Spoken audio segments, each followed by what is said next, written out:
لئن شکرتم لازیدنکم، اگر تم نے شکر ادا کیا تو میں تمہیں کیا کروں گا، اور نعمتیں دوں گا۔ درود شریف کیا ہے؟ اگر آپ غور کریں تو درود کیا ہے؟ درود دراصل نبی صلی اللہ علیہ وسلم کے ہم پر جو احسانات ہیں کہ آپ نے ہمیں ایمان سے روشناس کیا، قرآن سے روشناس کیا، حکمت سے روشناس کیا، اور ہماری خاطر دعائیں کی، بے شمار احسانات ہیں نا آپ صلی اللہ علیہ وسلم۔ آج ہم آپ کو کیا بدلہ دے سکتے ہیں؟ کس شکل میں بدلہ دے سکتے ہیں؟ ہم آپ کے لیے کیا کر سکتے ہیں؟ اب ہمارے والدین ہمارے ساتھ احسان کرتے ہیں تو ہم ان کی خدمت کرتے ہیں، ہم ان کو کچھ پکا کے دے دیتے ہیں، ہم ان کو کچھ کھلا دیتے ہیں، ہم ان کو کچھ گفٹ دے دیتے ہیں، یعنی مختلف طریقے سے ماں باپ کو خوش کرنے کی کوشش کرتے ہیں، چاہے انہیں ضرورت ہو یا نہ ہو۔ ہم سب ایسے ہی کرتے ہیں نا، یعنی ہم یہ تھوڑی دیکھتے ہیں کہ ان کو اس وقت ہمارے لاڈ پیار کی ضرورت ہے یا نہیں ہے، وہ دکھی ہے، پریشان ہے یا نہیں ہے۔ ہم اپنی محبت کا اظہار کسی نہ کسی شکل میں کرتے رہتے ہیں۔ وہ فوت ہو جاتے ہیں تو پھر کیا کرتے ہیں؟ پھر ان کو وزٹ نہیں کر سکتے، ان کو دیکھ نہیں سکتے، ان کو کچھ دے نہیں سکتے، انہیں کچھ کھلا پلا نہیں سکتے، پھر ہم ان کے لیے بس صرف دعائیں کرتے ہیں یا صدقہ خیرات کر دیتے ہیں۔ یہی چیزیں ان کو فائدہ دیتی ہیں۔ نبی صلی اللہ علیہ وسلم کے احسانات ہم پر سب انسانوں سے زیادہ ہیں، ہمارے ماں باپ سے بھی زیادہ ہیں ہم پر۔ اگر ہم سیرہ پڑھیں اور دیکھیں کہ آپ نے کتنے دکھ اٹھائے، کتنے غم اٹھائے، کتنی پریشانیوں سے گزرے، تو حیران ہو جاتا ہے انسان کہ اتنی بھی سچی خیر خواہی کسی انسان کے اندر ہو سکتی۔ النبی اولی بالمؤمنین من انفسہم، نبی تو تم سے بھی زیادہ تمہارے لیے مہربان ہے۔ یعنی ہم اپنی جانوں کے بارے میں اتنے فکر مند نہیں ہوتے، ہم اپنے آپ کو خود جہنم کی آگ سے بچانے کے لیے وہ فکر نہیں کرتے جتنی فکر ہمارے نبی صلی اللہ علیہ وسلم نے ہمارے لیے کی۔ تو ان کے احسانات کا بدلہ کیسے دیں گے ہم ان کے لیے کیا کریں گے؟ ہم ان کے لیے درود پڑھیں گے۔ تو یہ درود کا پڑھنا، آپ کے احسانات کا بدلہ تو ہم کہاں سے دے سکتے ہیں، لیکن اس کے جواب میں ایک شکریہ ادا کرنے کا انداز ہے، ان کی مہربانیوں کو اکنالج کرتے ہیں، کیونکہ جو شکر گزار انسان ہوتا ہے وہ دنیا میں بھی مطمئن ہوتا ہے، اس کی ایک فلفلمنٹ ہوتی ہے، اور پھر یہ ہے کہ اس کے آگے کے مرحلے بھی آسان ہوتے۔ وہ جس کے ساتھ بھی شکر گزاری کا معاملہ کرتا ہے، عام انسانوں کے ساتھ بھی، تو وہ ان کا محبوب بن جاتا ہے۔ تو جب ہم اللہ تعالیٰ کا شکر ادا کرتے ہیں تو کیا ہم اللہ کے محبوب نہیں ہوں گے؟ جب ہم رسول اللہ صلی اللہ علیہ وسلم کا شکریہ ادا کرتے ہیں، اور شکریہ ادا کرنا صرف زبان سے تھینک یو کہنا نہیں ہوتا، وہ مختلف طریقے سے کسی کو دعا دینا بھی، یعنی اگر ہم کسی کے احسان کا بدلہ صرف دعا کی شکل میں بھی دیتے ہیں تو یہ بھی شکریہ ادا کرنے کی بہت بڑی قسم ہے، اور پلٹ کر واپس تو اپنے اوپر ہی آتا ہے۔ یعنی جب شکر کسی کا ادا کرتے ہیں، جب کسی کے احسان مند ہوتے ہیں، ایک ہوتا ہے بس صرف تکلفاً رسماً ایک فیشن کے طور پہ، ایک روٹین کے طور پر کسی کو تھینک یو بول دینا، نہیں، دل سے جینوئنلی دوسرے کا شکر گزار ہونا، یہ اس کے دل میں آپ کی محبت بڑھاتا ہے۔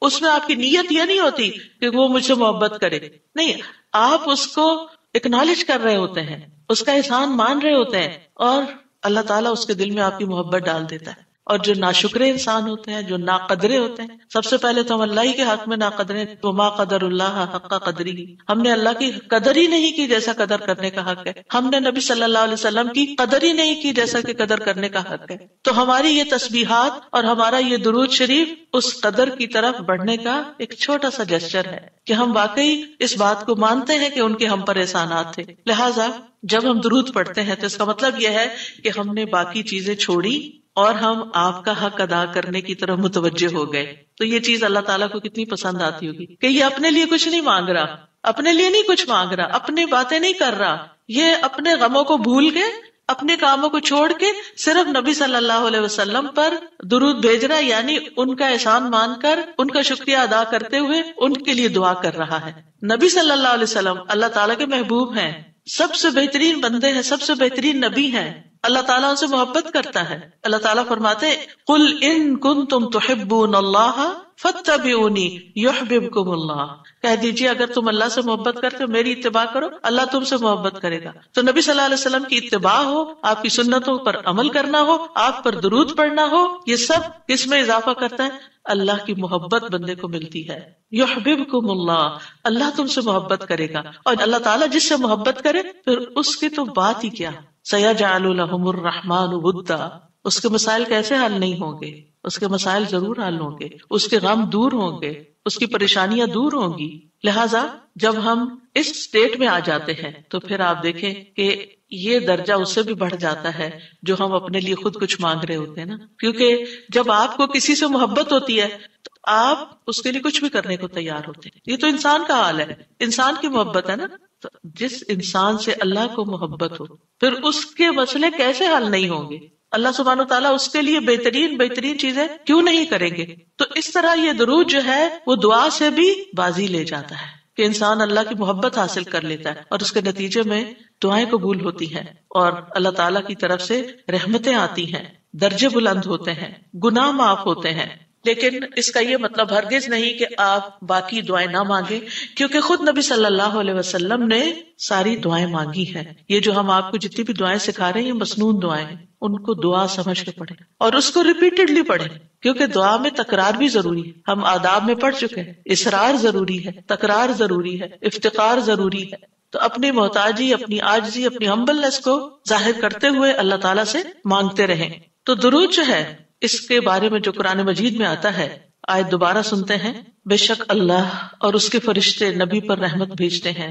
اے لوگو جو ایمان لائے ہو تم بھی ان پر درود بھیجو اور خوب خوب سلام بھی بھیجتے رہا کرو.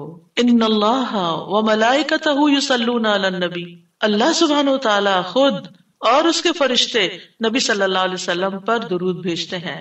اللہ سبحانہ وتعالی درود بھیجتے ہیں، اس کا کیا مطلب ہے؟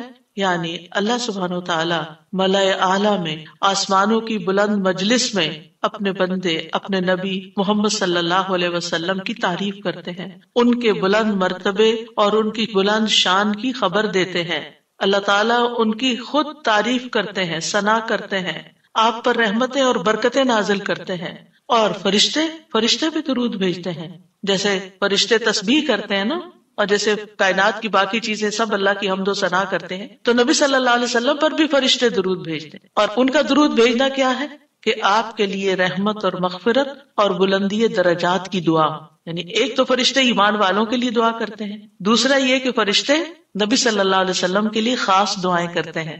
تو اگر اللہ تعالیٰ ان پہ درود بھیجتا ہے، ان پہ رحمتیں نازل کرتا ہے، فرشتے درود بھیجتے ہیں، تو پھر اہل ایمان کو کیا کرنا چاہیے؟ پہلے اللہ تعالیٰ اور فرشتوں کی بات کی گئی تاکہ ہمارے اندر بھی شوق پیدا ہو کہ ہم بھی درود بھیجیں. یا ایھا الذین آمنوا صلوا علیہ وسلموا تسلیما، اے ایمان والو تم بھی آپ پر خوب خوب درود اور سلام بھیجو، صلاۃ و سلام بھیجو.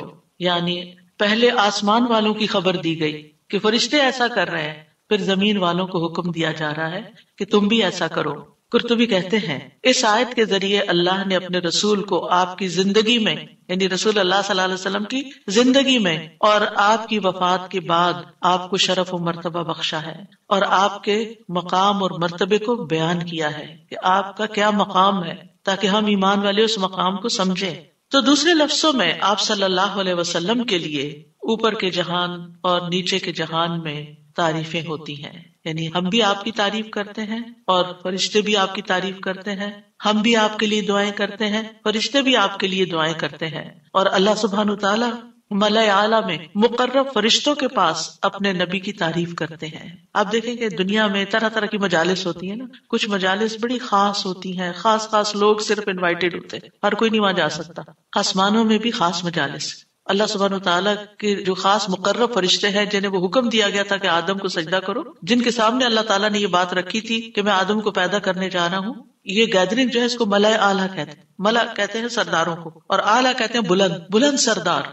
تو یہ ایلیٹ کلاس ہے فرشتوں کی کہ جس کے سامنے اللہ سبحانہ وتعالیٰ نے حضرت آدم کی پیدائش کی بات کی تھی اور پھر اس کے بعد سجدے کا حکم دیا گیا تھا. تو مقرب فرشتوں کے درمیان یا ان کے پاس اللہ سبحانہ وتعالیٰ نبی صلی اللہ علیہ وسلم کی تعریف کرتے ہیں. ذرا سوچئے، امیجن کیجئے فرشتوں کی مجلس. ویسے تو کوئی فرشتہ اللہ کی نافرمانی نہیں کرتا، ہر فرشتہ اطاعت گزار ہے، ہر فرشتہ اللہ کی بات مانتا. یفعلون ما یؤمرون، لپکتے ہیں، دوڑتے ہیں، بھاگتے ہیں، تیز بھاگتے ہیں ایک دوسرے سے. فالسابقات سبقا، ایک دوسرے سے سبقت لے جاتے ہیں اللہ کا حکم ماننے میں. یعنی فرشتوں کا یہ حال ہے. لیکن ان کی کیٹیگریز ہیں. سورۃ فاطر کے شروع میں کیا آتا ہے؟ جاعل الملائکۃ رسلا اولی اجنحۃ مثنی وثلاث ورباع ویزید فی الخلق ما یشاء، 2 پروں والے فرشتے بھی ہیں، 3 والے بھی ہیں، 4 والے بھی ہیں، اور پھر اللہ جتنی چاہتا ہے بڑھا دیتا ہے. جبریل علیہ السلام کے تو 600 پر ہیں. سوچئے کیا کیفیت ہوگی ان کی. اور پھر جو حاملین عرش فرشتے ہیں ان کے کندھے سے لے کے یہاں کان کی لو تک 700 سال کا فاصلہ ہے. اتنا عرصہ کوئی سفر کرتا رہے. اب آپ خود سوچیں کہ اتنے بڑے فرشتے ہیں وہ، ان کے سامنے اللہ سبحانہ وتعالی محمد صلی اللہ علیہ وسلم کی تعریف فرماتے ہیں. آپ کے مقام کا اندازہ کریں. کیا ہم نے قدر کی اپنے نبی کی؟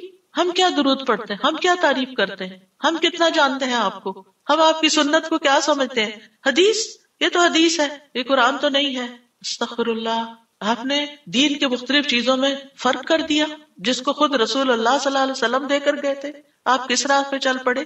تو آپ سوچئے کہ اللہ کے رسول صلی اللہ علیہ وسلم کی تعریف وہاں ہو رہی. راہ گزرتا بھی کوئی ہماری تعریف کر دے نا تو ہم ایسے بھول جاتے ہیں کہ بڑی چیز ہو گئے، ہم پتہ نہیں کیا بن گئے ہیں. اس کو بھی بہت کچھ سمجھتے ہیں. کبھی فیس بک پہ لگاتے ہیں یہ فلاں نے ہماری تعریف کی ہے، کبھی کچھ کرتے ہیں، کبھی کچھ کرتے ہیں. تعریف. آپ سوچئے پھر ہم کیا ہے اور محمد صلی اللہ علیہ وسلم کیا ہے جن کی تعریف اللہ تعالیٰ کر رہے ہیں اور وہ فرشتوں کی مجلس میں کر رہے ہیں. اس تعریف کا کیا کہنا. ایسے پیغمبر پر، ایسے نبی پر کیا ہم درود نہیں بھیجیں گے؟ کیا ہم ان کے لیے دعائیں نہیں کریں گے؟ اللہ سبحانہ وتعالیٰ سے ان کے لیے وسیلہ نہیں مانگیں گے؟ تو صلاۃ کا جو لفظ ہے، صلاۃ کا لفظ اس کے معنی میں رحمت بھی ہے، ذکر خیر بھی ہے، دعا بھی ہے. رحمت، ذکر خیر اور دعا. قاموس میں ہے الصلاۃ الدعاء والرحمت والاستغفار وحسن الثناء من اللہ عز وجل علی رسولہ صلی اللہ علیہ وسلم. صلاۃ سے مراد دعا، رحمت، استغفار اور اللہ عز وجل کی طرف سے اس کے رسول کی تعریف ہے. یعنی درود کا یہ مطلب ہے. یعنی اللہ تعالیٰ کی طرف سے صلاۃ بھیجنے کا مطلب کیا ہے کہ اللہ تعالیٰ آپ سے راضی ہیں اور آپ پر رحمت نازل کرتے ہیں. ٹھیک ہے، یعنی اللہ تعالیٰ آپ پر درود بھیجتے یعنی آپ پر رحمت نازل کرتے ہیں اور آپ سے راضی ہیں. ابن قیم کہتے ہیں نبی صلی اللہ علیہ وسلم پر اللہ کے صلاۃ بھیجنے سے مراد اللہ سبحانہ تعالیٰ کا آپ کی تعریف کرنا ہے اور آپ کی دیکھ بھال کرنا ہے اور آپ کے شرف کو ظاہر کرنا ہے اور آپ کی فضیلت اور حرمت کو ثابت کرنا ہے. اور فرشتوں کے صلاۃ بھیجنے کا مطلب کہ وہ دعا کے معنی میں ہے کہ وہ نبی صلی اللہ علیہ وسلم کے لیے دعا مانگتے ہیں. اور یہ بھی ممکن ہے کہ وہ اللہ سبحانہ تعالیٰ کے ساتھ مل کر نبی صلی اللہ علیہ وسلم کی تعریف کرتے ہیں کہ فرشتے بھی آپ کی تعریف کرتے ہیں. ابو عالیہ کہتے ہیں کہ معزز فرشتوں کا صلاۃ بھیجنا ان کا دعا کرنا ہے نبی صلی اللہ علیہ وسلم کے لیے. ابن عباس کہتے ہیں یصلون کا مطلب ہے وہ برکت کی دعا کرتے ہیں. یہ سارے معنی میں اختلاف نہیں ہے، یہ مختلف طریقے سے صلاۃ کے لفظ کو واضح کیا گیا. کیونکہ عام طور پر ہمیں لفظ درود کا بھی مطلب کوئی نہیں آتا ہوتا. یعنی کہ اگر کسی سے پوچھے درود کیا ہوتا ہے، کچھ پتا نہیں، بس ہوتا ہے درود. تو عربی میں درود نہیں کہتے، یہ فارسی کا لفظ ہے. عربی میں صلاۃ کہتے ہیں اور صلاۃ میں یہ سارے معنی آ جاتے ہیں جو میں عرض کر رہی ہوں. اور امت کو کیا حکم ہے کہ وہ آپ کے لیے دعا بھی کریں اور آپ کے حکم کی تعظیم بھی کریں. آپ کے حکم کو جو نبی صلی اللہ علیہ وسلم کا حکم ہے اس کو سب کے حکم پر فوقیت دیں، اس کو بڑا سمجھیں. ایک طرف ماں باپ کا حکم، ایک طرف رسول اللہ صلی اللہ علیہ وسلم کا حکم. اگرچہ اللہ سبحانہ تعالیٰ نے ہمیں ماں باپ کے ساتھ احسان کا حکم دیا ہے، ان کی بات ماننے کے لیے بھی کہا ہے، لیکن ان کے مقابلے میں اگر رسول اللہ صلی اللہ علیہ وسلم آ جاتے ہیں تو پھر ہمیں رسول اللہ صلی اللہ علیہ وسلم کی بات کو فوقیت دینی ہے، ترجیح دینی ہے، اہمیت دینی ہے. کیونکہ وہ شخص مومن ہی نہیں ہو سکتا جس کو نبی صلی اللہ علیہ وسلم اس کے والدین، اولاد اور سب انسانوں سے زیادہ محبوب نہ ہو جائیں. یہ ایمان کا کرائیٹیریا ہے.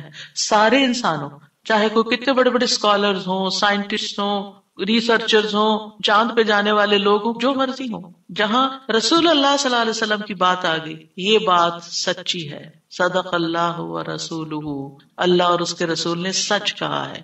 صحیح اوتھینٹک حدیث سامنے آ گئی ہے، ایسا ہی کرنا چاہیے. ریسرچز کہتی ہیں شہد نہ کھایا جائے کیونکہ اس میں بہت سویٹنس ہے. نہیں، قرآن کہتا ہے کہ شہد میں شفا ہے. نبی صلی اللہ علیہ وسلم نے تجربہ کروایا تھا ایک شخص کو، وہ شہد سے پہلے بیمار ہوا تھا اور پھر اسی سے ہی وہ ٹھیک ہوا تھا جس کا پیٹ خراب ہوا تھا. ہمارا یقین ہے اگر شہد خالص ہے، شہد شہد ہے، کچھ اور نہیں، تو پھر اسی میں ہی شفا ہے. یہ ہو نہیں سکتا کہ جو بات قرآن کہہ دے اور جو بات نبی صلی اللہ علیہ وسلم کہہ دے پھر اس میں کوئی شک باقی رہے.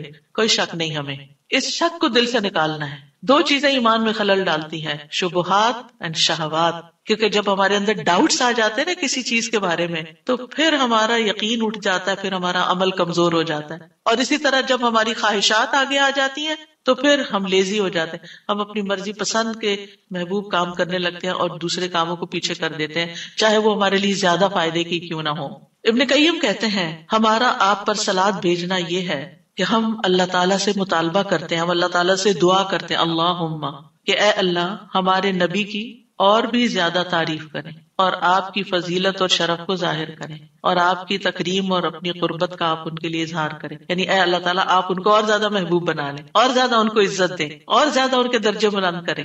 اور یہ سچے دل سے تو دعا اسی کی ہوگی نا جو نبی صلی اللہ علیہ وسلم سے محبت کرتا ہوگا اور آپ کی اہمیت کو جانتا ہوگا. ان لوگوں کا درود کیا درود ہوگا جو نبی صلی اللہ علیہ وسلم کو وہ عزت اور مقام دیتے ہی نہیں جو واقعی ان کا ہے.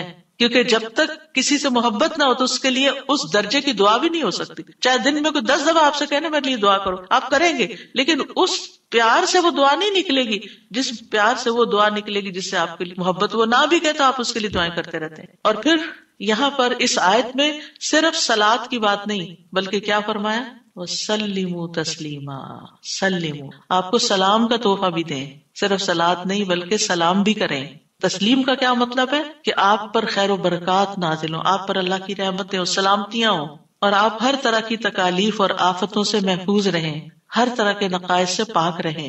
جب ہم کہتے ہیں نا اللہم سلم علی محمد، درود ویسے تو یوں پورا پڑھ کر اللہم صلی وسلم علی نبینا محمد، تو اس کا مطلب کیا ہے کہ یا اللہ محمد صلی اللہ علیہ وسلم کے لیے آپ کی دعوت میں، یعنی آپ نے جو دعوت دی لوگوں کو اسلام کی طرف، آپ کی امت میں اور آپ کے ذکر خیر میں ہر طرح کی سلامتی لکھ دے، ہر طرح کے نقص سے سلامتی ہو جائے. اور اس طرح امت آپ کے لیے جتنی دعائیں کرتی جا رہی ہے، یعنی جب سے نبی صلی اللہ علیہ وسلم کے بارے میں یہ آیت اتری اور جب سے صحابہ کرام اور پھر تابعین، تبع تابعین اور امت کے باقی لوگ ان ساری صدیوں میں آپ کے لیے یہ دعا کر رہے ہیں، ان ساری دعاؤں کے اس درود کے نتیجے میں آپ کا مقام بلند ہوتا جا رہا ہے، ہوتا جا رہا ہے، ہوتا جا رہا ہے. آپ سوچئے کہ اللہ سبحانہ وتعالیٰ کتنا قدردان ہے. نبی صلی اللہ علیہ وسلم نے اپنی نبوت کی مختصر زندگی میں جو محنت کی سو کی، لیکن اس کا انعام اور صلہ کتنی خوبصورت شکل میں اللہ تعالیٰ دے رہا ہے کہ دنیا میں آپ کا نام بلند کر رہا ہے اور آپ کو بلندی عطا کر رہا ہے اور آپ کے لیے سب سے دعائیں کرنے کو کہہ رہا ہے. یعنی درود کیا ہے؟ نبی صلی اللہ علیہ وسلم کے لیے دعا، اور وہ دعائیں اللہ تعالیٰ قبول بھی کرتے جا رہے اور اس کے نتیجے میں نبی صلی اللہ علیہ وسلم کے درجات بلند ہوتے چلے جا رہے ہیں. تو سوچئے جو سنت کی پیروی کرے گا، جو آپ کے مشن کو آگے لے کے بڑھے گا، جو اخلاص کے ساتھ اس رستے کو اپنائے گا، جو یہی کام کرے گا جو محمد صلی اللہ علیہ وسلم نے کیے، جو آپ کا پیروکار ہوگا، جو آپ کی سنت کا متبع ہوگا، جو آپ کے اس مشن یعنی دین کی تبلیغ کے کام کو آگے لے کر بڑھے گا، کیا اللہ تعالیٰ اس کو ایسے ہی چھوڑ دیں گے؟ کیا اللہ سبحانہ تعالیٰ اس کی قدر نہیں کریں گے؟ ہم سب انسان کسی نہ کسی طرح دنیا میں بلندی چاہتے ہیں، کوئی ڈگری کے ذریعے، کوئی مال کے ذریعے، کوئی کسی ذریعے دوسروں سے آگے نکلنا چاہتا ہے، بلند مرتبہ ہونا چاہتا ہے، لیکن اس راستے کو چھوڑ دیتے ہیں کیونکہ اس راستے کو بظاہر یوں لگتا ہے کہ اس سے کیا ملے گا، ہمیں اس سے کون سی بلندی مل جائے گی. اور اس طرح ہم نبی صلی اللہ علیہ وسلم کے طریقہ کار کو چھوڑ کر اور طریقوں کو اختیار کرنے لگتے ہیں. ہم سمجھتے ہیں شاید اس میں زیادہ خیر ہے یا اس سے ہمیں زیادہ بھلائی یا کوئی بڑائی مل جائے گی. نہیں، اصل بات یہ ہے کہ ہمیں جو عزت یہ دین دے سکتا ہے، جو مرتبوں کی بلندی، جو اللہ کی رحمتیں، جو خیر اور لازوال نعمتیں جنہیں کبھی ختم نہیں ہونا، جو اس راستے سے مل سکتی ہیں، وہ دنیا میں کوئی اور راستہ ہے ہی نہیں ان سب نعمتوں کو پانے کا. پھر بھی ہم اپنے دین کو حقیر سمجھتے ہیں اور دین کی خدمت کو فارغ وقت کا کام سمجھتے ہیں اور پورے خوشی اور محبت اور خلوص کے ساتھ یہ کام نہیں کرنا چاہتے. ہمیں ضرورت رہتی ہے کہ کوئی اور آئے، دھکا سٹارٹ کرے اور پھر ہم آگے بڑھیں، کوئی ہمیں موٹیویٹ کرے تو پھر ہم کچھ کریں. ہم خود سے کچھ کرنے والے نہیں. ہم کس بات کے انتظار میں ہیں؟ اصل مشکل یہ کہ ہمارے یقین میں کمی ہے، تو اس یقین کو بڑھانے کی ضرورت ہے. تو اللہ سبحانہ وتعالیٰ اپنے فرشتوں کے بعد ایمان والوں کو حکم دیتا ہے کہ اے مومنو، تم تو زیادہ حقدار ہو کہ نبی پر درود و سلام بھیجو، کیونکہ تمہیں ان کی رسالت سے جو برکتیں حاصل ہوئی ہیں، جو فیض حاصل ہوا ہے، وہ فرشتوں کو تو نہیں ہوا نا. فرشتے تو پہلے سے اللہ کی عبادت کرے. ہمیں عبادت کے طریقے کس نے سکھائے؟ محمد صلی اللہ علیہ وسلم نے سکھائے. آپ کی بدولت ہمیں یہ ساری نعمتیں ملی، تو ہمیں تو زیادہ پھر درود بھیجنا چاہیے. تو صلو علیہ وسلموا تسلیما. تو آپ کا حق اور آپ کی عزت اور آپ کی قدردانی صرف یہ نہیں کہ ہم آپ کی شان میں کوئی گستاخی نہ کریں یا کوئی گستاخی کرے تو اس کے پیچھے پڑ جائیں. آپ کا مقام اس سے زیادہ کا متقاضی کہ آپ پر درود و سلام بھیجا جائے. اور یہ قرآن سے بھی ثابت اور یہ سنت سے بھی ثابت اور یہ فرشتوں کا طریقہ بھی ثابت. اسی لیے آپ دیکھیں کہ نماز کے اندر درود پڑھنا واجب ہے. واجب ہے. اگر آپ نے اتحیات پڑھ کے سلام پھیر دیا، درود نہیں پڑھا، تو آپ کی نماز ناقص ہے. لیکن اگر آپ کو وضو ٹوٹ رہا ہے مثال کے طور پر، اور آپ سوچتے ہیں کہ اب اگر میں اس موقع پر میری نماز جاتی ہے تو میں کیا کروں گا، تو اگر آپ صرف اتنا بھی پڑھ دیتے ہیں نا، اللہم صلی وسلم علی نبینا محمد، اور سلام پھیر دیتے ہیں، نماز ہو جاتی ہے. تو یہ یعنی عام حالات میں بھی ہم درود پڑھ سکتے ہیں، اور نماز میں تو پڑھنا ہی پڑھنا ہے. اور پھر اذان کے بعد اور مختلف مواقع پر انشاءاللہ دیکھتے ہیں. شیخ سعدی کہتے ہیں آپ صلی اللہ علیہ وسلم پر درود بھیجنا اللہ سبحانہ تعالیٰ اور اس کے فرشتوں کی اقتداء ہے، اور جو حقوق ہم پہ عائد ہوتے ہیں اس کا بدلہ دینا بھی مقصود ہے. آپ کی محبت اور آپ کی تکریم کی علامت ہے. جو آپ سے جتنی محبت کرے گا اتنا ہی درود بھیجے گا. پھر یہ اجر و ثواب کے حصول کا ذریعہ بھی ہے. سبحان اللہ. یعنی جب کوئی انسان شکر گزار ہوتا ہے، قدردان ہوتا ہے، تو اللہ تعالیٰ اس کی کیسی قدردانی کرتے ہیں. درود ہم آپ پر پڑھتے ہیں، ثواب ہمیں مل رہا ہوتا ہے. کوئی احسان نہیں ہے کسی پر، آپ کو بھی ساتھ ہی فائدہ ہو گیا. اور پھر یہ ایمان کی علامت ہے، کیونکہ جو آپ سے محبت نہیں کرتا اس کا ایمان مکمل نہیں. اور پھر آپ کی توقیر جس کا حکم اللہ تعالیٰ نے دیا اس کی علامت بھی ہے. لِتُؤْمِنُوا بِاللَّهِ وَرَسُولِهِ وَتُعَزِّرُوهُ وَتُوَقِّرُوهُ وَتُسَبِّحُوهُ بُكْرَةً وَأَصِيلًا، تاکہ تم اللہ اور اس کے رسول پر ایمان لاؤ اور اس کی مدد کرو اور اس کی تعظیم کرو اور دن کے شروع اور آخر میں تسبیح کرو. نبی صلی اللہ علیہ وسلم کے امت پر جو احسانات ہیں ان کا تھوڑا سا ذکر کرنا اس لیے ضروری ہے تاکہ یاد تازہ ہو جائے کہ آپ کے ذریعے میں کیا کیا فیض ملا. سب سے بڑی بات یہ کہ وہ ہمارے بارے میں بڑے رحیم و شفیق تھے. لَقَدْ جَاءَكُمْ رَسُولٌ مِّنْ أَنفُسِكُمْ عَزِيزٌ عَلَيْهِ مَا عَنِتُّمْ حَرِيصٌ عَلَيْكُمْ بِالْمُؤْمِنِينَ رَءُوفٌ رَحِيمٌ. لوگوں تمہارے پاس تمہیں میں سے ایک رسول آیا ہے، اگر تمہیں کوئی تکلیف پہنچے تو اسے گراں گزرتی، اس کو تکلیف ہوتی ہے. کیا ہمارے اندر بھی دوسروں کے لیے ایسے احساسات ہیں کہ کسی کو تکلیف پہنچے تو ہمیں تکلیف ہو جائے؟ نبی صلی اللہ علیہ وسلم کو ایمان والوں کی تکلیف سے تکلیف پہنچتی تھی. وہ تمہاری فلاح کا حریص ہے. ہم ہیں لوگوں کی فلاح کے حریص کہ ان کو ہدایت ہو جائے، یہ دین کی طرف آ جائے.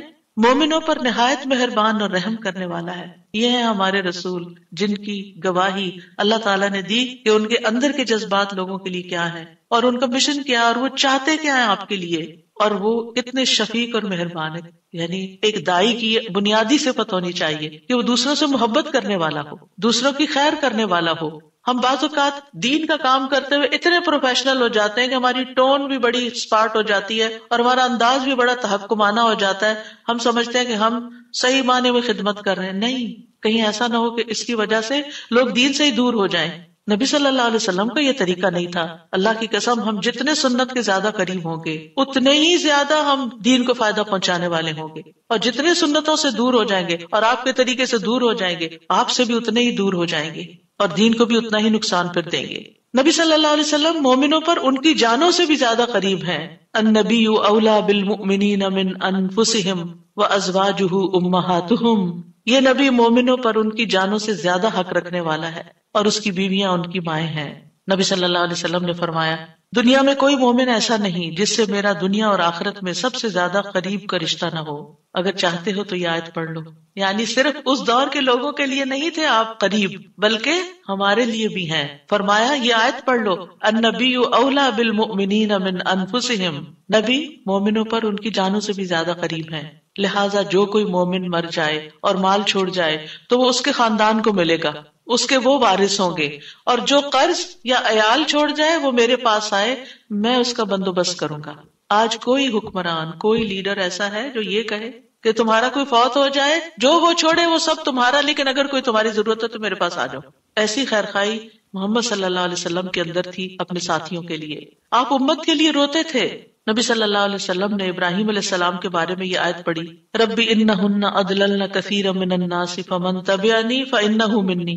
کہ اے میرے رب ان بتوں نے بہت سے لوگوں کو گمراہ کر دیا ہے، تو جو میری پیروی کرے وہ مجھ سے ہوگا. اور یہ آیت جس میں عیسیٰ علیہ السلام کہتے ہیں ان تعذبہم فانہم عبادک وان تغفر لہم فانک انت العزیز الحکیم. اے اللہ اگر تو انہیں عذاب دے یعنی جو میرے پیروکار ہیں تو تیرے بندے ہیں دے دے، اور اگر تو بخش دے تو بے شک تو عزیز الحکیم ہے۔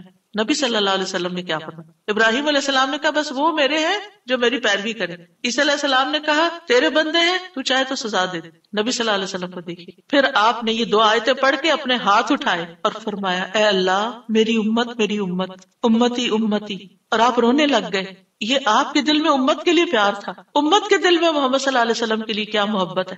تو اللہ عز و جل نے فرمایا اے جبریل جاؤ محمد کے پاس، حالانکہ تیرا رب خوب جانتا ہے، اور ان سے پوچھو کہ کیوں رو رہے ہیں۔ جبریل علیہ السلام آپ کی خدمت میں آئے اور آپ سے رونے کی وجہ پوچھی، تو رسول اللہ صلی اللہ علیہ وسلم نے انہیں بتا دیا کہ میں اپنی امت کے لیے رو رہا ہوں، حالانکہ اللہ سب سے زیادہ جاننے والا ہے۔ تو اللہ تعالیٰ نے فرمایا اے جبریل محمد کی طرف جاؤ اور ان سے کہہ دو کہ ہم آپ کو آپ کی امت کے بارے میں ضرور راضی کر دیں گے اور ہم آپ کو غمگین نہیں کریں گے۔ اتنے حریص تھے وہ ہماری نجات کے اور ہماری فلاح کے، تو کیا وہ والدین سے بھی زیادہ پھر مہربان نہیں ہم پر؟ ہمارے ماں باپ ہماری دنیا کا غم کرتے ہیں، ہماری دنیا کی فکریں کرتے ہیں، ان کو کھانا کہاں سے ملے گا، ان کے فلاں چیز کا کیا ہوگا، فلاں چیز کا کیا ہوگا۔ نبی صلی اللہ علیہ وسلم ہماری دنیا کے تو پیچھے ہو گیا نا کہ جس کا عیال ہو قرض دار ہو میرے پاس آ جائے، لیکن ہماری آخرت کی فکر کرتے ہیں کہ میری امت کی بخشش ہوگی کہ نہیں ہوگی۔ ایک دفعہ کوئی لا الہ الا اللہ محمد الرسول اللہ کہہ کر اس دین میں داخل ہو جاتا ہے تو پھر محمد صلی اللہ علیہ وسلم اس کے لیے مہربان ہو جاتے ہیں، اس کے لیے غمگین ہو جاتے ہیں کہ اس کی بخشش ہو جائے۔ آپ ہر نماز میں امت کے لیے دعائیں کرتے تھے، ہر نماز میں۔ حضرت عائشہ کہتی ہیں میں نے رسول اللہ صلی اللہ علیہ وسلم کو خوش طبیعت دیکھ کر کہا اے اللہ کے رسول میرے لیے اللہ تعالیٰ سے دعا کریں۔ آپ نے فرمایا اللہم اغفر لعائشہ ما تقدم من ذنبها وما تأخر وما اسرت وما اعلنت، اے اللہ عائشہ کے سب گناہ بخش دے، جو اس نے پہلے کیے، جو بعد میں کیے، جو چھپا کے کیے، جو اعلانیہ کیے۔ خوشی سے حضرت عائشہ نے ہنسنا شروع کر دیا، یہاں تک کہ ہنستے ہنستے ان کا سر رسول اللہ صلی اللہ علیہ وسلم کی گود میں جا پڑا۔ آپ نے پوچھا کیا تمہیں میری دعا نے خوش کر دیا؟ انہوں نے کہا بھلا مجھے کیا ہے کہ آپ کی دعا خوش نہ کرے، آپ کی دعا سے ہی خوش ہوئی ہوں۔ آپ نے فرمایا اللہ کی قسم میں ہر نماز میں اپنی امت کے لیے یہ دعا کرتا ہوں۔ یہ احسانات ہیں آپ کے ہم پر، اور آپ نے اپنی مقبول ترین دعا جو تھی اپنی امت کے لیے محفوظ کر لی۔ نبی صلی اللہ علیہ وسلم نے فرمایا مجھ سے کہا گیا آپ مانگیں، کیونکہ ہر نبی نے مانگا ہے، ہر نبی کو ایک مقبول دعا دی گئی ہے کہ جو اللہ تعالیٰ ضرور قبول کرے گا، لیکن میں نے اپنا سوال قیامت کے دن کے لیے مؤخر کر دیا، ڈیلے کر دیا، وہاں جا کے مانگوں اور وہ تمہارے لیے ہوگا، اور لا الہ الا اللہ کی گواہی دینے والے ہر شخص کے لیے ہوگا۔ ہمیں اگر اللہ تعالیٰ کی طرف سے یہ پیغام آئے کہ کوئی ایک دعا مانگ لو وہ ضرور قبول ہوگی، تو ہم تو جھٹ سے اپنے لیے کوئی دنیا کی دعا مانگ لیں گے جو جلد ختم بھی ہو جانے والی۔ اس سے آپ کی حکمت کا اندازہ لگائیں اور ہمارے لیے آپ کی محبت کا اندازہ کریں۔ آپ کی وجہ سے امت کو شفاعت ملے گی۔ نبی صلی اللہ علیہ وسلم نے فرمایا مجھے 5 چیزیں ایسی دی گئیں جو مجھ سے پہلے کسی کو نہیں دی گئی، ان میں سے ایک مجھے شفاعت عطا کی گئی، یعنی نبی صلی اللہ علیہ وسلم کو شفاعت کا حق دیا گیا۔ نبی صلی اللہ علیہ وسلم امت کی شفاعت کی خاطر تمام رات فکر مند رہے۔ ابو ذر کہتے ہیں ایک مرتبہ رسول اللہ صلی اللہ علیہ وسلم نے نماز شروع کی اور ساری رات صبح تک ایک ہی آیت رکوع اور سجود میں پڑھتے رہے کہ اے اللہ اگر تو انہیں عذاب میں مبتلا کر دے تو یہ تیرے بندے ہیں، اور اگر تو انہیں معاف کر دے تو بڑا غالب حکمت والا ہے۔ جب صبح ہوئی تو میں نے عرض کیا یا رسول اللہ آپ ساری رات صبح تک رکوع اور سجود میں ایک ہی آیت پڑھتے رہے۔ آپ دیکھیے کہ وہ جو سوال اکثر آتا ہے نا کہ سجدے میں قرآنی دعا پڑھ سکتے ہیں یا نہیں، اس کا یہ جواب ہے، ٹھیک ہے، کہ قرآنی آیت جو دعا کی شکل میں ہو وہ پڑھ سکتے ہیں۔ آپ صلی اللہ علیہ وسلم نے فرمایا میں اپنے رب سے اپنی امت کے لیے سفارش کا حق مانگ رہا تھا، یہ دعا کر کے امت کے لیے سفارش کا حق مانگ رہا تھا جو اللہ نے مجھے عطا کر دیا، اور انشاءاللہ یہ ہر اس شخص کو نصیب ہوگی جو اللہ کے ساتھ کسی کو شریک نہیں ٹھہراتا، شرک نہیں کرتا۔ ابن عباس کہتے ہیں رسول اللہ صلی اللہ علیہ وسلم نے فرمایا اللہ نے میرے لیے میری امت کی غلطی اور بھول چوک اور جس پر ان کو مجبور کر دیا جائے اس سے درگزر فرمایا ہے، اور یہ بھی آپ کا ایک احسان ہے ہم پر۔ نبی صلی اللہ علیہ وسلم نے اپنی امت کو مشقت میں نہیں ڈالا، بس وہ کام سکھائے جو وہ کر سکتے تھے آسانی سے۔ آپ صلی اللہ علیہ وسلم نے فرمایا اگر میری امت پر مشقت نہ ہوتی تو میں انہیں ہر نماز کے وقت وضو کرنے کا حکم دیتا، یعنی چاہے وضو ہوتا پھر بھی دوبارہ حکم دیتا، لیکن اگر وضو ہے تو دوبارہ نہ بھی کرو، یہ آسانی دی آپ نے۔ آپ اپنی امتیوں کو آگ سے بچانے کی شدید حرص رکھتے تھے، نبی صلی اللہ علیہ وسلم نے ایک مرتبہ فرمایا، میری مثال اور لوگوں کی مثال اس شخص کی طرح ہے جس نے آگ روشن کی، جب اس کے چاروں طرف روشنی پھیل گئی تو پروانے اور کیڑے مکوڑے جو آگ پہ گرتے ہیں اس میں گرنے لگے۔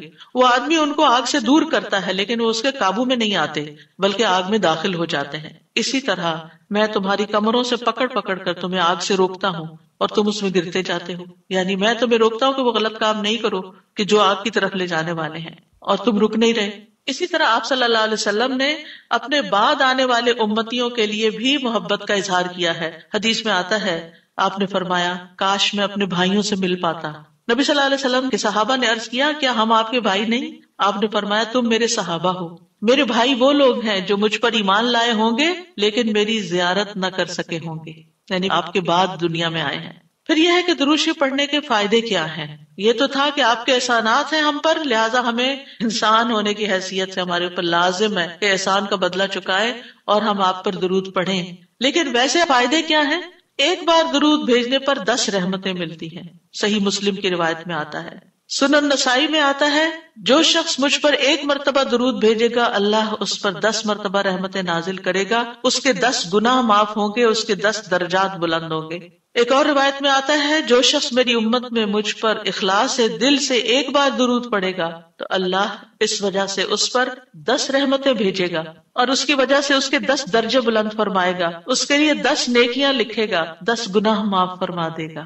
فائدے ہی فائدے، برکتیں ملیں گی۔ آپ نے فرمایا، مجھ پر درود بھیجا کرو کیونکہ مجھ پر درود بھیجنا تمہارے لیے باعث برکت ہے، اور میرے لیے اللہ سے وسیلہ کا بھی سوال کیا کرو، یعنی جو شخص درود بھیجتا ہے برکت اس پر آتی ہے، انسان کی ذات میں، عمل میں، عمر میں برکتیں آتی ہیں۔ امام ابن قیم نبی صلی اللہ علیہ وسلم کی ذات پر درود بھیجنے کے بارے میں کہتے ہیں، یہ درود بھیجنے والے شخص کی اپنی ذات کے لیے، اس کے عمل، اس کی عمر میں برکت کا سبب ہے، اس کی مصلحتوں اور ضرورتوں کے اسباب میں سے ہے، کیونکہ درود بھیجنے والا اپنے رب سے دعا کر رہا ہوتا ہے کہ اللہ آپ پر اور آپ کی آل پر برکت نازل کرے۔ تو جب ہم آل پر برکت کی بات کرتے ہیں تو ہم خود بھی بیچ میں سب آ جاتے ہیں اور یہ دعا قبول ہو جاتی ہے، اسی لیے بدلہ بھی اسی کی جنس سے ہوگا۔ ابن حجر کہتے ہیں کہ طاعون اور دیگر بڑی بڑی وبائی بیماریوں میں سب سے بڑھ کر ان کو دور کرنے والی چیزوں میں سے نبی صلی اللہ علیہ وسلم پر کثرت سے درود بھیجنا ہے۔ پینڈیمک میں، کووڈ-19 میں ہمیں سب سے زیادہ درود پڑھنا ہے۔ درود پڑھتے رہیں، کثرت سے پڑھتے رہیں، یہ وبائی امراض دور ہو جائیں گی۔ ابن الجوزی کہتے ہیں، جب اللہ اپنے بندے کے ساتھ خیر کا ارادہ کرتا ہے تو وہ اسے محمد صلی اللہ علیہ وسلم پر درود بھیجنے کی توفیق دے دیتا ہے، کیونکہ پھر خیر اسی پر واپس آنی ہے نا، تب توفیق ہو گئی تو خیر و برکت کے دروازے کھل گئے۔ ایک فرشتے کے ذریعے آپ تک درود پہنچایا بھی جاتا ہے۔ رسول اللہ صلی اللہ علیہ وسلم نے فرمایا، جو شخص 1 بار مجھ پر درود بھیجے گا اللہ اس پر 10 رحمتیں نازل کرے گا، اس پر ایک فرشتہ مقرر ہے، یعنی اس کام پر جو وہ مجھ تک پہنچاتا رہتا ہے۔ ہر جگہ سے درود پہنچا دیا جاتا ہے، یعنی ضروری نہیں کہ روزے کے پاس جا کے ہی آپ درود پڑھیں، اور اگر روزے پہ جانا نصیب نہیں ہو تو بعض لوگ بہت اپسیٹ ہو جاتے ہیں کہ ہم مدینہ گئے ہیں روزے پہ نہیں جا سکے۔ کوئی بات ہے، ہم مدینہ میں تو ہے نا، شکر کریں۔ ہم شکر کرنا بھول جاتے ہیں اور ہم وہ چیز جو نہیں ملی ساری اپنی ایفرٹ انرجی ادھر لگا دیتے ہیں اور اپنا وقت ضائع کر دیتے ہیں۔ کیونکہ میں یہ بات اس لیے کر رہی ہوں کہ رمضان میں بھی بہت سے لوگ عمرے پہ جائیں گے اور آپ کو لیٹسٹ ریسٹرکشنز کا پتہ ہے کہ جب تک روزے کی بکنگ نہ ملے آپ وہاں نہیں جا سکتے۔ اب بعض لوگ اس پہ پریشان ہو کے بیٹھ جاتے ہیں، تو پریشان نہ ہو آپ۔ اس وقت اگر دل میں تنگی تکلیف آئے تو کہ یا اللہ قیامت کے دن مجھے اتنا دور نہ کرنا آپ سے، آج یہاں پہنچ کے بھی میں دور ہوں، قریب نہیں جا پا رہی، تو کہیں ایسا نہ ہو کہ قیامت کے دن دور ہو جاؤں۔ یہ سبق سیکھنے کی یہ بات، یعنی اچھے برے حالات تھے، لوگ ایک عمرے میں کئی دفعہ جا رہے ہوتے تھے لیکن اب پہنچ کر بھی نہیں پہنچ پاتے۔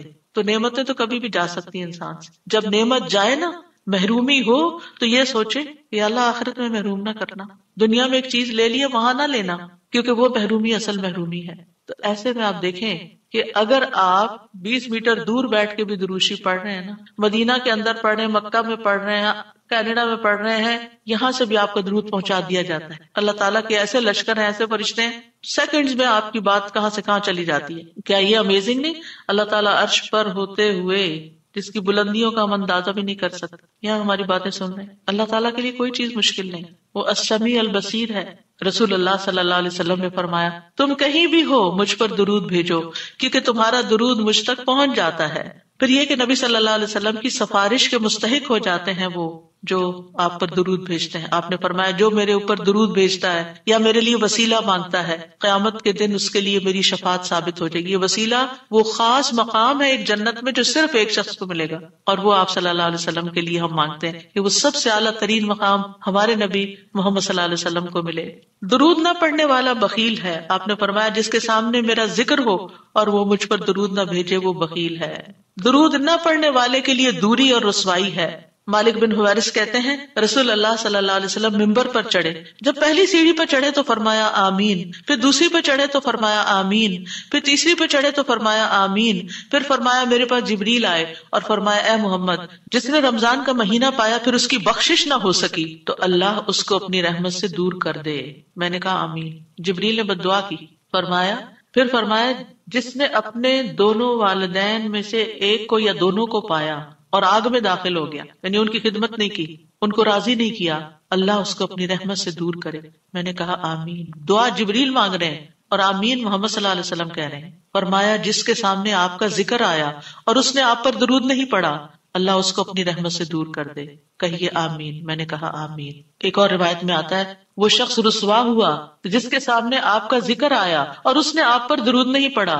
میں نے کہا آمین. تو دل ہی دل میں صلی اللہ علیہ وسلم پڑھ لینا چاہیے. اور اگر ایک مجلس میں کئی دفعہ آپ کا ذکر آ رہا ہے تو پورا لمبا درود شریف نہیں، یعنی مختصر بھی پڑھ سکتے ہیں. انس بن مالک کہتے ہیں نبی صلی اللہ علیہ وسلم نے فرمایا جس کے پاس میرا ذکر کیا جائے وہ ضرور مجھ پر درود بھیجے اور فوراً پڑھنا چاہیے. صالح کہتے ہیں اگر تاخیر کرے گا تو مذمت ہوگی، یعنی پسندیدہ نہیں. اسی طرح آپ کا نام لکھتے وقت یعنی محمد لکھتے وقت ساتھ صلی اللہ علیہ وسلم لکھنا چاہیے. یہ آپ کی تعظیم کے تقاضوں میں سے ہے. سفیان ثوری کہتے ہیں اگر حدیث کے پڑھنے والے کو کوئی اور فائدہ نہ بھی ہو تو اس کو یہ فائدہ ضرور حاصل ہوتا ہے کہ وہ رسول اللہ صلی اللہ علیہ وسلم پر درود بھیجتا ہے. جب تک وہ حدیث کی کتاب پڑھتا رہتا ہے اس پر اللہ کی رحمت نازل ہوتی رہتی. اگر آپ بخاری کی کلاس میں بیٹھے ہوئے ہیں اور بار بار درود آ رہا ہے، اگر آپ کو حدیثیں نہیں بھی سمجھ آ رہی تب بھی آپ پر رحمت آ رہی ہے. پھر اذان کے بعد نبی صلی اللہ علیہ وسلم نے فرمایا جب تم مؤذن کو سنو تو اسی طرح کہو جیسے وہ کہتا ہے، پھر مجھ پہ درود بھیجو کیونکہ جو مجھ پر ایک دفعہ درود بھیجتا ہے اللہ تعالیٰ اس کے بدلے میں اس پر 10 رحمتیں نازل فرماتا ہے. پھر مسجد میں داخل ہوتے وقت نبی صلی اللہ علیہ وسلم جب مسجد میں داخل ہوتے تو پہلے درود و سلام پڑھتے تھے، پھر یہ پڑھتے اللہم اغفر لی ذنوبی وافتح لی ابواب رحمتک. اگر ایک سٹینڈی بنوا کے سامنے رکھ دی جائے نا اللہم صلی وسلم علی نبینا محمد اور اس کے نیچے یہ والی دعا لکھ کے، تو اس سے کیا ہوگا کہ جو بھی داخل ہوگا نظر پڑے گی تو ریمائنڈر ہو جائے گا. پھر ہر نماز کے پہلے اور آخری تشہد میں درود شریف پڑھنا، یعنی آپ صلی اللہ علیہ وسلم پہلے میں بھی پڑھتے تھے، تو اگر پہلے میں پڑھ لیا جائے کبھی تو سجدہ صاحب کرنے کی نہیں ضرورت. پھر اسی طرح یہ کہ صفا مروہ کی سعی کرتے وقت وہاں پر جب آپ چکر لگا رہے ہوتے ہیں تو ساتھ ساتھ درود بھی پڑھتے جائیں، یعنی دعائیں کرنے کے علاوہ. یعنی عام طور پہ ہم صرف اور مختصر اذکار یا دعاؤں پہ زیادہ رکھتے ہیں، درود بھول جاتے ہیں. اور خصوصاً جب ہم صفا کے پاس کھڑے ہوں، حضرت عمر کہتے ہیں کہ جب تم آؤ تو بیت اللہ کے ساتھ چکر لگاؤ اور پھر مقام ابراہیم پہ 2 رکعت پڑھو، پھر صفا کے پاس آؤ، کھڑے ہو جاؤ، بیت اللہ نظر آئے، 7 بار اللہ اکبر کہو، ہر 2 تکبیروں کے درمیان اللہ کی حمد و ثنا کرو اور درود بھی بھیجو، اپنے لیے دعا مانگو، اور مروہ پہاڑی پر بھی ایسا ہی کرو. پھر جمعہ کے دن اور رات نبی صلی اللہ علیہ وسلم نے فرمایا جمعہ کے دن اور رات کو کثرت سے مجھ پر درود بھیجو، بس جو آدمی ایک دفعہ درود بھیجے گا اللہ اس پر 10 رحمتیں نازل کرے گا. نماز جنازہ کی دوسری تکبیر کے بعد قنوت نازلہ پڑھتے وقت دعا کے شروع، آغاز اور اختتام پر مجالس میں، یعنی جس مجلس میں آپ بیٹھیں چاہے دنیا کے مجلس تو اس میں بھی بیٹھے بیٹھے درود پڑھیں. نبی صلی اللہ علیہ وسلم نے فرمایا جو لوگ کسی جگہ پر مجلس کریں، بیٹھے ہیں باتیں کر رہے ہیں لیکن نہ اس میں اللہ کا ذکر کریں نہ اپنے نبی پر درود بھیجیں تو وہ ان کے لیے نقصان کا باعث ہوگی. پھر اگر اللہ چاہے تو انہیں عذاب دے، اگر چاہے تو انہیں بخش دے. تو اس لیے درود وہاں بھی ضروری ہے. اور ایک اور روایت میں آتا ہے کہ قیامت کے دن ایسی مجلس ان کے لیے حسرت کا باعث ہوگی، اگرچہ وہ اپنے اجر و ثواب کی بنا پہ جنت میں داخل بھی ہو جائیں لیکن انہیں اس مجلس پہ حسرت ہوگا ہم وہاں بیٹھے تھے اور ہم نے ایک دفعہ بھی درود نہیں پڑھا. نبی صلی اللہ علیہ وسلم کے علاوہ دیگر انبیاء پر بھی درود پڑھا جا سکتا ہے. آپ نے فرمایا اللہ کے نبیوں اور رسولوں پر درود بھیجو، اس لیے کہ اللہ نے انہیں بھی میری طرح مبعوث کیا تھا. اور بعض احادیث سے یہ پتا چلتا ہے کہ جب آپ نبیوں کا تذکرہ کرتے تو ان کے ساتھ صلی اللہ علیہ وسلم کہتے تھے. اسی لیے آپ نے دیکھا کہ فقہ القلوب کی کتاب کے اندر دیگر انبیاء موسیٰ صلی اللہ علیہ وسلم لکھا ہوتا ہے. ہم حیران ہوتے ہیں کہ یہ کیوں، تو یہ بھی سنت سے ثابت ہے کیونکہ نبی صلی اللہ علیہ وسلم نے جب انبیاء کا ذکر کیا، اذهبوا الى ابراہیم صلی اللہ علیہ وسلم ویاتون موسیٰ صلی اللہ علیہ وسلم اذهبوا الى عیسیٰ صلی اللہ علیہ وسلم، یعنی آپ جب یہ حدیث بیان کر رہے تھے تو نبیوں کے نام کے ساتھ یہ پڑھ رہے تھے۔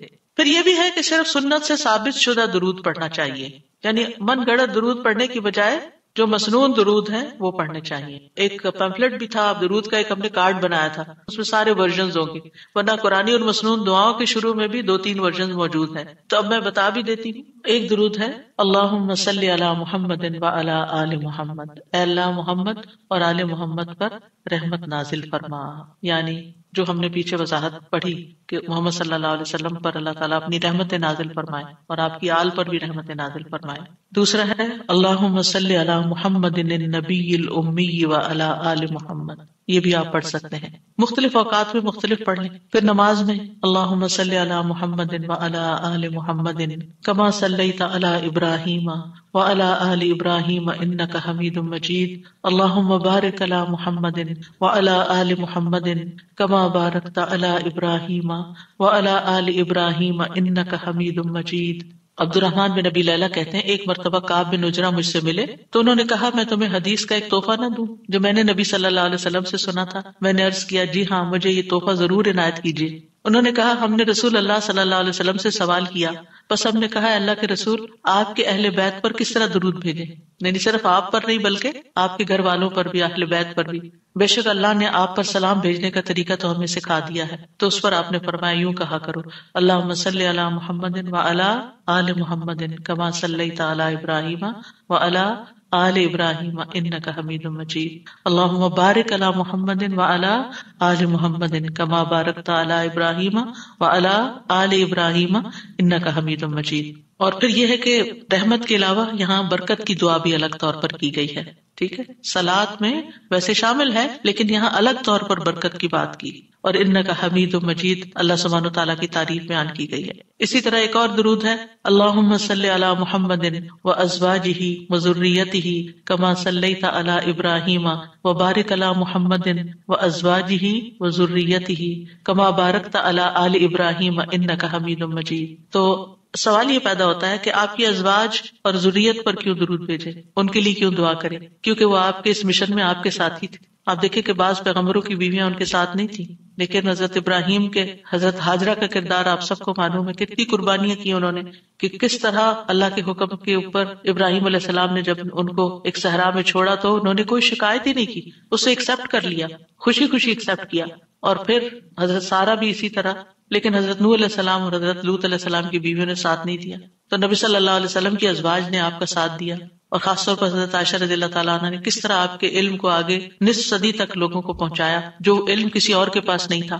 اور اسی طرح پھر حضرت فاطمہ اور پھر حضرت فاطمہ کی اولاد، یہ سارے آپ کے خیر میں شریک تھے، یعنی جو آپ کا مشن تھا اس میں آپ کے شریک تھے۔ اور ویسے بھی آپ دیکھیں کہ گھر والے جو ہوتے ہیں وہ بھی اس خیر میں حصہ پاتے ہیں، یعنی اولاد کو ماں باپ کی نیکیوں میں سے ایک حصہ مل جاتا ہے، ان کی وجہ سے ان کو دنیا میں اور آخرت دونوں میں فائدے ہوتے ہیں۔ تو اللہ سبحانہ وتعالیٰ سے دعا ہے کہ اللہ تعالیٰ ہمیں نبی صلی اللہ علیہ وسلم کے مقام کو پہچاننے والا بنائے، ہمیں آپ سے سچی محبت عطا فرمائے، اور ہمیں صحیح معنوں میں درود شریف پڑھنے کا حق ادا کرنے کی توفیق دے، اور ہم کبھی بھی درود شریف پڑھتے ہوئے نہ تھکیں۔ اللہم صلی وسلم وبارک علی محمد، اللہم صلی وسلم وبارک علی محمد، اللہم صلی وسلم وبارک علی محمد، اللہم صلی وسلم وبارک علی محمد، اللہم صلی وسلم وبارک علی محمد، اللہم صلی وسلم وبارک علی محمد، اللہم صلی وسلم وبارک علی محمد۔ وآخر دعوانا ان الحمد للہ رب العالمین۔ درود شریف کے بارے میں جو چیزیں آپ نے سیکھی، اگر ان کو شیئر کرنا چاہیں تو موسٹ ویلکم۔